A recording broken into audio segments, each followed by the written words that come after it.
Hello guys, today I'm going to show you guys how to download, how to actually jailbreak your iPod in 2.2.1 software. What you want to do to show you that I have it, have metal back, which only comes with the iPod 2nd gen, and the little rockers, volume rockers. So I'm not trying to make you break your iPod or freeze it and just save you the whole night. I'm trying to actually make this a little simple for you because sometimes other installers don't work when you're jailbreaking. So you want to make sure you have a clean iPod first of all. You don't want no videos, no movies, no contacts, no Wi-Fi, no nothing.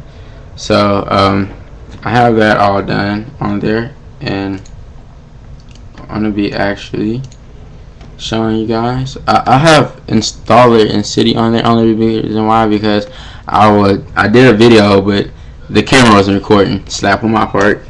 I don't know why. Just retarded I am. Okay. What you're gonna need is QuickFreedom. You get that, and it's gonna be on the side on my links. And so what you need is libUSB installed. For my XP users, this is how you're gonna do it. You just click it right here, and it's gonna load up. It's gonna install, and then you just hit X and you load QuickFreedom up again. For my Vista users, it's different for you. What first thing you want to do, you want to hit start, and then once that loads up, you want to type in libUSB, which you see right here. And if you see a setup exe file, then it'll be easier for you. It'll be easy. You just click that. But if you don't, then you have to install this, and then you just press the X button and load it back up. To do that on Vista though, you will need administrative privileges and also administrative privileges on XP. So after you do that, then you find your firmware. If you don't have it, you can download it. If you do, whoop-de-doo, you got it. You can go on to the next thing. So what I'm going to do, I'm going to hit next. You want to click this just to install, only install installer. I wouldn't recommend using a custom boot logo because it'll crash your springboard, but I'll show you the one that comes with it once you do it. It's not none of that faggot quick pwn or whatever. Not bashing it, but it just doesn't work on my system. It's this little chubby penguin guy right here. Yeah, pretty cute. And you don't have to click create firmware because I already give you the custom firmware on there. So what you want to do is hit next, and then just put into DFU mode, and then press start. You want to put your iPod into DFU mode. You can click the little instructions, but to me they're hard to use.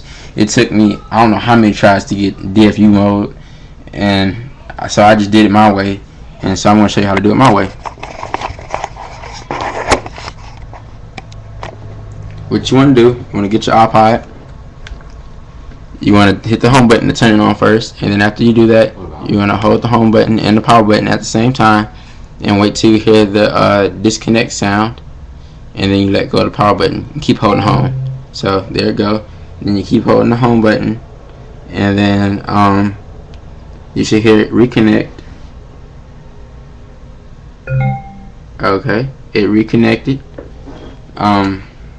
So it's starting. iTunes will come up, and it'll say you must restore this iPod before use. Just hit OK. It's not going to restore anything. Now you can hit start pre-jailbreak. Once you do that, the screen will turn white. Sometimes it'll turn silver. I don't know why. Last time I did it, it turned silver, and that was really weird. I don't know why it turned silver, but it just did. So it's going to say starting pre-jailbreak, and it's going to disconnect and reconnect a couple of times. iTunes is going to come up. Just hit OK and minimize it.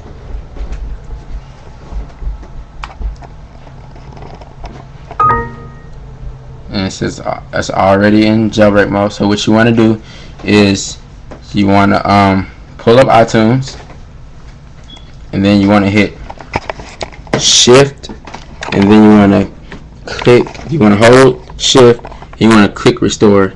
So I'm going to sit it down for a second to do this function. Alright, after you've done that, this little window will pop up, and you want to click on Custom Firmware. Alright, it's going to extract software. So,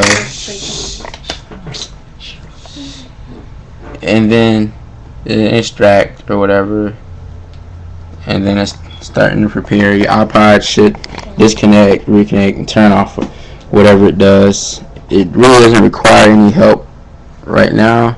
You can just step away, walk away, but I can't because, well, I can't pause because I'm recording this by webcam. So yeah, just gonna leave it right here. I'll put the link on where I'll put the time where it starts up again, and if you want to, you can stay listening. I'm gonna talk about some of the applications you can use with Cydia and Installer, and talk about Installist, the app where you can download anything from the App Store for free. And first thing to talk about is Cydia and Installer. For me, when I had the 3.0 software, my installer didn't work properly. It wouldn't let me connect to the internet, and so that's why it took me forever to figure out how to downgrade. I actually had to remove iTunes and erase everything on my iPod, and so it had nothing, no form of anything on there. So now it's restoring it, putting the custom firmware on there. And when you have 3.0 software and you jailbreak, Installist has the tendency to download a app, but when you go to install it, it'll say it'll install and everything, but when you load it up, it'll load up and go to the loading screen or whatever. Then after it goes to the loading screen, it goes straight back to the home screen. And it doesn't matter if you use the clean or the dirty method of installing it. It does it the same way. I even tried restarting my Springboard several times and reinstalling Installist several times. It just really didn't matter. Over here, I'm gonna later on post a video on how to jailbreak 3.0 software, which just came out. If you've had the pre-beta software, and I'm gonna have a link to the full 3.0 software, and I think that iTunes actually released the 3.0 software free today, because when I plugged up my iPod, it said that my iPod was out of date and I could update to 3.0 for free.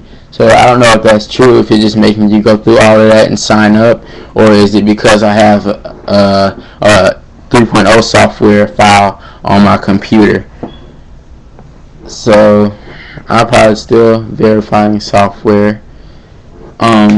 Talk about one of the must-have things that you can download straight off the bat is Winterboard. Winterboard is one of the apps that lets you theme your iPod, which means like you can put the Windows Vista or the Mac OS X or Leopard, or you can put customizable docks, or you can do the famous 5x5 column and row on the 5 app dock, which adding just one. I don't see what's the big deal. They should have like one on the computer where it scrolls. You will be able to use you'll be able to actually download YouTube videos using MX2, which is an app that you can download through Cydia. If you have IC, I don't know if currently IC is available. I have reports that IC has been going down, it's under for maintenance, and have reports that IC will soon become better than Cydia, and I agree, because the software runs faster than on Cydia. It takes forever for Cydia to load up. One thing to know, to download apps through Cydia or any other thing, you do need a Wi-Fi connection. And another great thing about the 3.0 software, if you jailbreak it, I know they said that AT&T said that they will not allow tethering. AT&T and Apple both said that they will not allow tethering in United States, Canada, Australia, Africa, UK, Britain,